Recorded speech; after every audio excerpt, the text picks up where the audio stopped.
Welcome too soon academy. दोस्तों आज है 25 जून 2022 एंड हम लोग आज का प्रीलिम्स प्लस इस वीडियो में देखेंगे। इस वीडियो को हम स्टार्ट करें उससे पहले 2 मिनट के लिए आप लोग जिन्होंने अभी तक हमारा सून एकेडमी का चैनल अभी तक सब्सक्राइब नहीं किया, आप लोग प्लीज़ सून एकेडमी के चैनल को सब्सक्राइब कर लें एंड सब्सक्राइब करने के बाद आप लोग बेल आइकन को ज़रूर ऑन कर लें सो दैट आपको हमारे सारे वीडियोज़ के नोटिफिकेशन आपको ईजिली आ पाए आपके फ़ोन में। आप हमारा दूसरा चैनल भी सब्सक्राइब कर सकते हैं, सून एकेडमी के नाम से है। एंड अब आप हमको इंस्टाग्राम, फेसबुक, ट्विटर सब जगह फॉलो कर सकते हैं। Soon academy is available everywhere. And आप हमारा टेलीग्राम चैनल ज़रूर ज्वाइन कर ले, यहाँ पर आपको हमारे सारे PDF मिलते हैं। इसका है लिंक सून एकेडमी UPSC। आप सिंपली इस कोड को स्कैन करके भी ज्वाइन कर सकते हैं या फिर आप सिंपली सर्च करके भी ज्वाइन कर सकते हैं सून एकेडमी UPSC। चलिए हम लोग इस वीडियो को स्टार्ट करते हैं। आज का जो हमारा पहला टॉपिक है ये है अबाउट स्नेक आइलैंड। ये अभी रिसेंटली काफ़ी ज़्यादा न्यूज़ में था। तो क्यों था? यूक्रेन है सेट, राइट। यूक्रेन और ये यहाँ पर बेसिकली यूक्रेन और रूस की बात हो रही है, तो हमको इसको बिल्कुल याद नहीं रखना है। हमको बस ये याद रखना है अबाउट स्नेक आइलैंड के बारे में कि ये कहाँ पर लोकेटेड है। देखिए ये ब्लैक सी में स्थित है। ब्लैक सी की बात करूँ तो आप लोग को ये होना चाहिए पता कि ब्लैक सी किन किन कंट्रीज़ के साथ बॉर्डर शेयर करता है। एक तो आप लोग को ये होना चाहिए पता, एंड दूसरा आपको ये होना चाहिए पता रूस का लोकेशन कहाँ पर है। रूस का यहाँ पर है क्रीमिया, जो कि अभी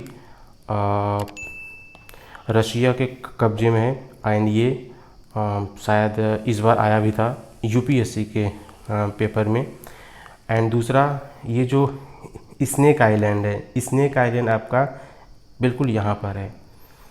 एक सेकंड पेन चेंज कर लेते हैं। स्नेक आइलैंड आपका यहाँ पर है। अगर हम यूक्रेन से ये जो यूक्रेन का स्टेट है ओडेसा, उसके नॉर्थ उसके साउथ वेस्ट में अवेलेबल है। एंड ये बिल्कुल एक्स के जैसा है, राइट। एक सेकंड, एक्स के शेप का ये है कुछ। एंड हम इसको जेमिनी आइलैंड भी बोलते हैं। स्नेक आइलैंड को जेमिनी आइलैंड ZMIINYI आइलैंड भी बोलते हैं, या फिर इसको हम सरपेंट आइलैंड भी बोलते हैं। एंड ये एक्स के शेप के जैसा है। एंड जो हमारा नेक्स्ट आर्टिकल है ये है अबाउट ओगैक। हम अगर बात करें ओगैक की तो ये बेसिकली अफ्रीका में पाई जाती है, राइट। अगर हम अफ्रीका की बात करें कि अफ्रीका में कहाँ पाई जाती है, वैसे तो ये मेनली कई स्टेट या कई कंट्रीज़ में पाई जाती है। बट वहाँ का जो केन्या है ये अभी उसके चलते न्यूज़ में है।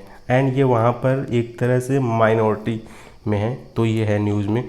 तो अगर एग्ज़ाम में आएगा क्वेश्चन तो वर्ल्ड की 4-5 ट्राइब कम्युनिटी दे देगी और उससे पूछेगा कि ये किस किस कंट्रीज़ में अवेलेबल है। तो ओगैक बेसिकली आपका अफ्रीका एंड केन्या में अवेलेबल है। एंड वैसे ये अफ्रीका के कई सारे कंट्रीज़ में है, तो शायद कंट्री का नाम ना पूछे, बट स्पेसिफिकली अभी ये केन्या के अभी ये केन्या को लेकर न्यूज़ में है। तो अभी आप याद रखिए कि केन्या में पाई जाती है ओगैक कम्युनिटी, जो कि काफ़ी बैकवर्ड है, राइट। मतलब कि ये वहाँ पर माइनॉरिटी है प्लस ये काफ़ी वहाँ पर बैकवर्ड है। एंड इसका क्या मतलब होता है, ये जो टर्म ओगैक है इसका मतलब होता है care taker of all plant and wild animal. यानी कि ये लोग जंगलों में रहते हैं, ये लोग जितने भी वहाँ पर प्लांट हैं उनकी रक्षा करते हैं, वहाँ पे जो वाइल्ड एनिमल हैं उनकी सुरक्षा करते हैं, ये लोग उनका टेक केयर करते हैं, राइट। एंड ये लोग हनी को भी गैदर करते हैं, राइट। जो मतलब बीज होती हैं, जब वो हनी यानी कि जब वो शहद को क्रिएट करती हैं तो ये लोग वहाँ से हनी को भी इकट्ठा करते हैं। तो यानी कि ये लोग वाइल्ड फ्रूट एंड रूट पर डिपेंडेंट होते हैं, राइट। तो हमको तो ऐसा लग रहा है कि ये मतलब आना ही चाहिए नेक्स्ट एग्ज़ाम में, बट आप लोग देख लीजिएगा इसको। आप ज़रूर एटलीस्ट ये तो याद रखना कि ये जो कम्युनिटी है ये बेसिकली केन्या से बिलोंग करती है। ये है ओगैक कम्युनिटी। चलिए देखते हैं नेक्स्ट आर्टिकल। एंड ये जो हमारा आर्टिकल है ये अबाउट श्यामा प्रसाद मुखर्जी के बारे में। देखिए अभी क्या हुआ, अभी इनका 69 डेथ एनिवर्सरी बीता है। हालांकि हम लोग को ये सब याद नहीं रखना है बिकॉज ये है न्यूज़, राइट, इसका कोई सेंस नहीं बनता। बट यस, इनके क्या क्या काम थे हमको बेसिकली वो पता होना चाहिए। तो ये फाउंडर थे, भारतीय जनसंघ के ये फाउंडर थे। एक चीज़ तो आपको ये याद होना चाहिए, हाईलाइट कर देता हूँ इसको, ये भारतीय जनसंघ के फाउंडर थे। प्लस इन्होंने इंडिपेंडेंट इंडिया का जो पहला इंडस्ट्री एंड सप्लाई मंत्रालय था, इन्होंने उसका कार्यभार संभाला था, राइट। मतलब जवाहरलाल नेहरू के टाइम पे इन्होंने इंडिया का इंडस्ट्री एंड सप्लाई का कार्यभार का जो मंत्रालय था, इन्होंने उसको संभाला था। एंड ये 1977 से लेके 1979 तक इंडियन नेशनल कांग्रेस का पार्ट थे, राइट। तो मतलब कि ये जब इंदिरा वाला टाइम था तब भी ये कांग्रेस में थे। इन्होंने फिर बाद में जनता पार्टी को फाउंड किया जो अब भारतीय जनता पार्टी है, राइट। एंड सबसे इम्पोर्टेंट बात एक और है, इन्होंने मतलब ये जो थे क्विट इंडिया कैंपेन था, इन्होंने उसको अपोज किया था। अगर एग्ज़ाम पे इनके ऊपर क्वेश्चन आएगा तो ज़रूर वो ऐसे कुछ स्टेटमेंट को फॉर्म करेंगे, तो इतना होना चाहिए पता। एंड जो हमारा नेक्स्ट आर्टिकल है ये है about open network for digital commerce, यानी कि इंडियन नेटवर्क मतलब ONDC। अब हम बात करें ONDC का, तो देखिए क्या होता है। हम पहले यहाँ पे आते हैं, चित्र में देखते हैं। यहाँ पे देखिए, जैसे कि हमको अगर ऊबर का कैब बुक करना है तो जाहिर सी बात है as a user I will download Uber application. And जो बंदा ऊबर के लिए सर्विस प्रोवाइड कर रहा होगा, जस्ट लाइक ऊबर का जो ड्राइवर होता है, वो भी तो ऊबर का एप्लीकेशन डाउनलोड करेगा, सो दैट हम दोनों एक दूसरे से इंटरेक्ट कर सकें कि हमको वहाँ पर जाना है, मुझको ये कैब चाहिए एंड मैं उसको बुक करूँ। एंड जो ऊबर का ड्राइवर होगा उसको चल जाएगा पता कि यस इन सज्जन को वहाँ पर जाना है, चलिए हम उनको छोड़ के आते हैं। अब अगर जैसे कि हमको खाना बुक करना हुआ, जस्ट लाइक हमने अगर जोमेटो का एप्लीकेशन है मेरे पास, मैंने वहाँ से खाना बुक किया, तो जो उसका सर्विस प्रोवाइडर होगा लाइक जो गाई होगा, जो ऊबर का खाना डिलीवर करता है, उसके पास भी ऊबर का एप्लीकेशन होगा। प्लस जो खाना ऊबर के लिए जोमेटो के लिए बनाएगा, राइट, जैसे कि होटल वाला हो गया, उसके पास भी ऊबर का जोमेटो का एप्लीकेशन होगा। मतलब कि यहाँ पे जो तीनों लोग हैं सबके पास जोमेटो का एप्लीकेशन है, उसके बाद ये सर्विस काम कर रही है। अब जैसे हमको कुछ ऑर्डर करना हुआ फ्रॉम लेट्स से अमेज़ॉन से, राइट, तो हम क्या करेंगे, हम जाहिर सी बात है हमारे पास अमेज़ॉन का एप्लीकेशन होगा, और जो उसका जैसे कि अगर कोई बंदा सेलर है, अगर कोई अपना कुछ सेल कर रहा है अमेज़ॉन पे, उसके पास भी अमेज़ॉन का एप्लीकेशन होगा। वो सबसे पहले क्या करेगा, वो सबसे पहले अपने प्रोडक्ट को अमेज़ॉन पर लिस्ट करेगा कि ये हमारे पास ये प्रोडक्ट है, हमको इसको सेल करना है। तो अमेज़ॉन हमको शो करेगा कि यस ये चीज़ अवेलेबल है इतने कम कॉस्ट में, आप इसको परचेस कर सकते हैं, I will purchase that, no doubt. अब केस क्या होता है, जैसे कि अगर कोई एक छोटा वेंडर हो गया, जस्ट लाइक एक शॉपकीपर, अब उसके पास मार्केट का इतना एक्सेस नहीं है कि मतलब कि वो दूसरे डिस्ट्रिक्ट में सेल कर सके, राइट, उसके पास इतना है नहीं। इन केस ये जो शॉपकीपर अगर अपना खुद का पोर्टल बनाता है, लेट से www.xyz.com, राइट, अगर ये अपना डोमेन का वेबसाइट बनाता है, ओके, अगर ये शॉपकीपर अगर अपना डोमेन का वेबसाइट बनाता है तो लोगों को इसके बारे में जानकारी नहीं है, मतलब लोग इसको एक्सेस नहीं कर पा रहे हैं, तो लोग क्या करेंगे, लोग मतलब जाहिर सी बात है वो अमेज़ॉन पे जाएंगे। तो इन दैट केस जो ये लोकल शॉपकीपर है जिसका खुद का डोमेन है एंड ये ऑनलाइन भी चीज़ें अवेलेबल कराता है, बट चूँकि इसके पास ज़्यादा कॉन्टैक्ट नहीं है, ज़्यादा सोर्स नहीं है, तो ये मार्केट में एग्जिस्ट नहीं करेगा। बट यहाँ पे जो बिग प्लेयर हैं, राइट, जैसे कि अमेज़ॉन हो गया, फ्लिपकार्ट, ये लोग इसका बेनिफिट उठा लेते हैं। तो इसके लिए गवर्नमेंट ONDC के बारे में सोच रही है। ये बिल्कुल काम करेगा UPI के जैसा, मतलब कि सबके लिए एक कॉमन नेटवर्क हो जाएगा एंड इसमें जो छोटे प्लेयर्स हैं उनको भी ये बेनिफिट मिलेगा इससे, राइट। यहाँ पर हमने इस टॉपिक का सारा क्रक्स समझा दिया है। अब चलिए देखते हैं कि ऊपर क्या लिखा है। देखिए यहाँ पर ये जो है ये जो ONDC का है, ये सबसे पहले DPIIT ये इसको देख रही है, यानी कि department of promotion of industry and,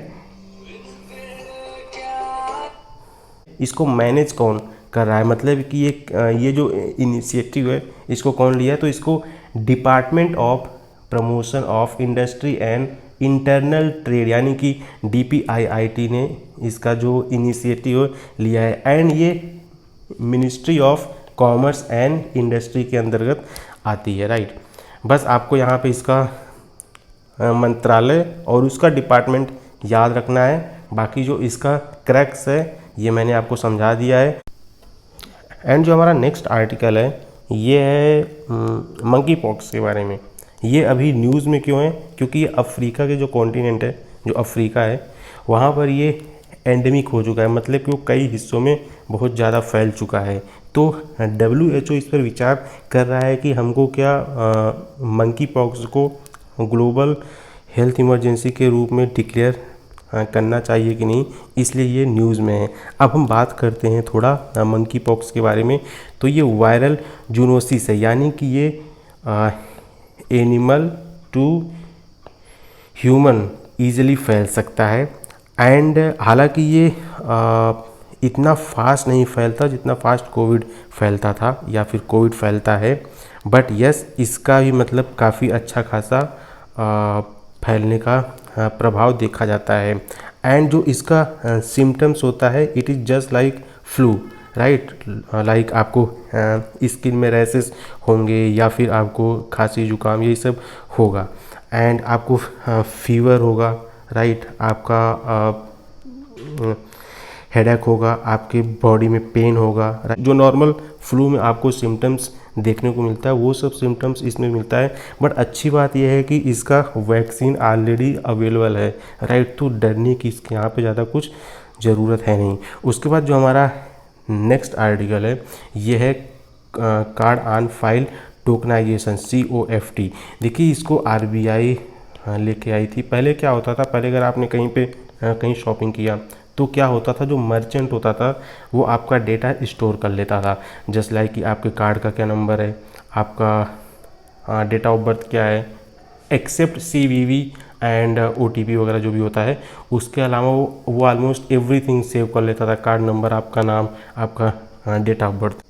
तो इससे क्या होता है, अब चूंकि आपका डेटा ऑलरेडी कहीं ना कहीं स्टोर हो रहा है, तो इससे क्या होता है कि इससे एक सिक्योरिटी का रिस्क होता है, राइट। तो RBI एक टोकनाइजेशन के बारे में विचार कर रही है। तो इसमें क्या होगा, इसमें आपको एक टेम्परेरी टोकन दिया जाएगा सो दैट कोई मर्चेंट आपका डेटा स्टोर ना कर पाए।